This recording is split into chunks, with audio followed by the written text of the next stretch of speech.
Greenland పైన Trump వెనక్కు తగ్గాడు.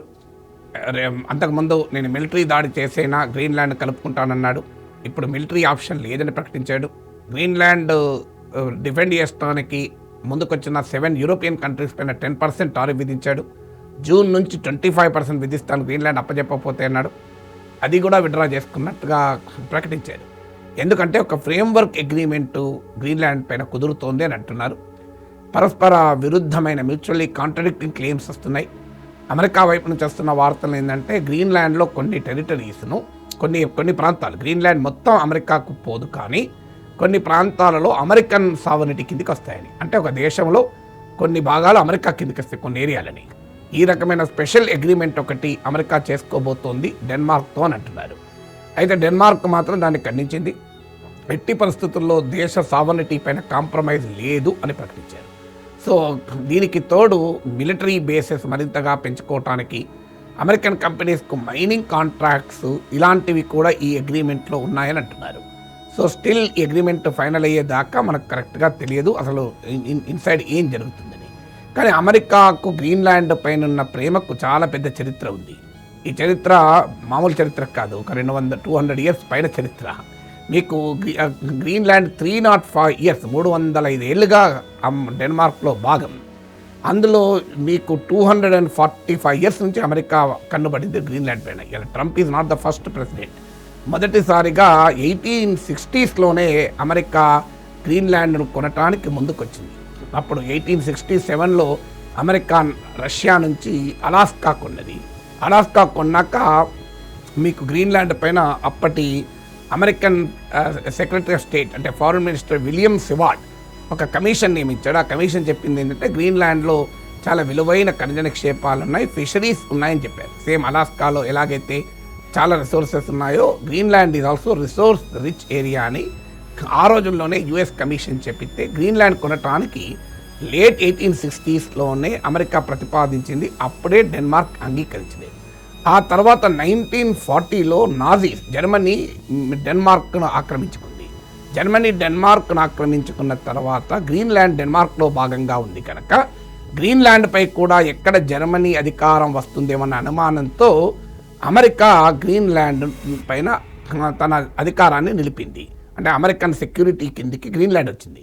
కొన్ని వాదనలు ఏంటంటే డేనిష్ ప్రతిపాదన మేరకే అమెరికా గ్రీన్లాండ్ సెక్యూరిటీ బాధ్యతలు తీసుకుంది అని. దాని తర్వాత కూడా మీకు 1946లో Harry Truman American president $100 million నేను గ్రీన్లాండ్ కొంటాను అని ముందుకొచ్చారు. కానీ దాన్ని డెన్మార్క్ అంగీకరించలేదు. సో అందువల్ల ఈ డెన్మార్క్ అమెరికాల మధ్య గ్రీన్లాండ్ కోసం జరుగుతున్న బేరానికి శతాబ్దాల చరిత్ర ఉంది అనేది మనకు ఆసక్తిగా గమనించాల్సినటువంటి విషయం. అయితే ఎప్పుడైతే 1941లో డెన్మార్క్ అమెరికా మధ్య కుదిరిన ఒప్పందం Danish west Indies virgin islands agreement అంటారు. ఈ అగ్రిమెంట్ ప్రకారం అమెరికా మిలిటరీ బేస్ గ్రీన్లాండ్లో ఉంది. అక్కడి నుంచి American missile and space surveillance systems పనిచేస్తాయి.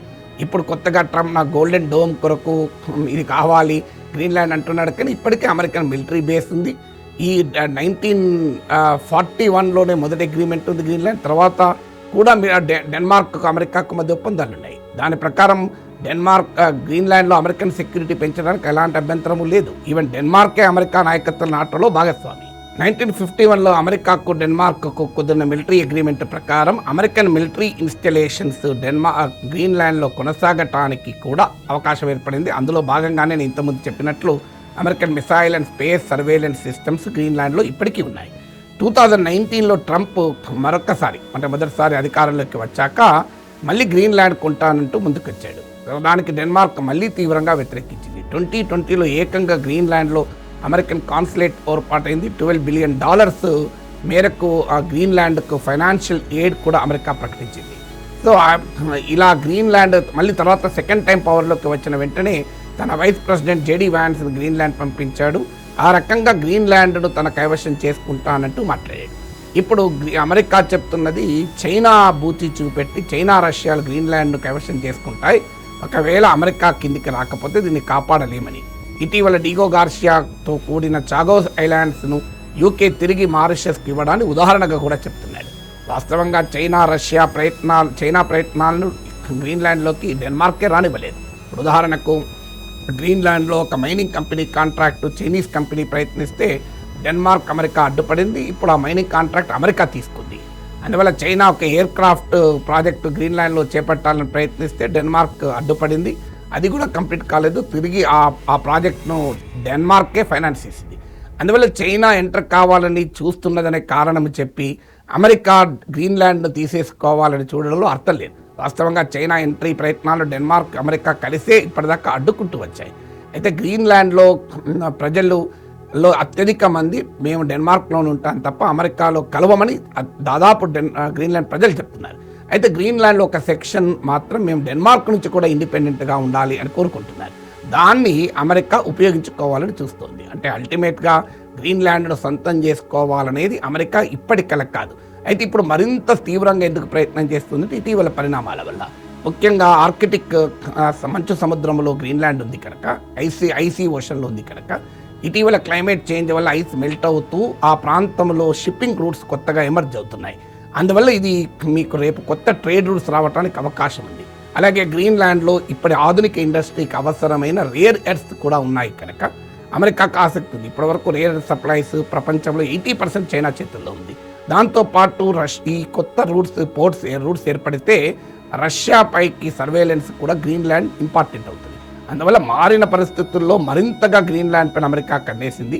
వాస్తవానికి గత 2.5 శతాబ్దాలుగా 2.5 centuries గ్రీన్లాండ్ను మినరల్ రిసోర్సెస్ ఉన్నందున కైవశం చేసుకోవాలని అమెరికా చూస్తోంది. ఇప్పుడు కొత్తగా geostrategic importance, geoeconomic importance కూడా గ్రీన్లాండ్కి రావడంతో గ్రీన్లాండ్ పైన అమెరికా ప్రయత్నాలు ట్రంప్ కాలంలో తీవ్రమయ్యాయి.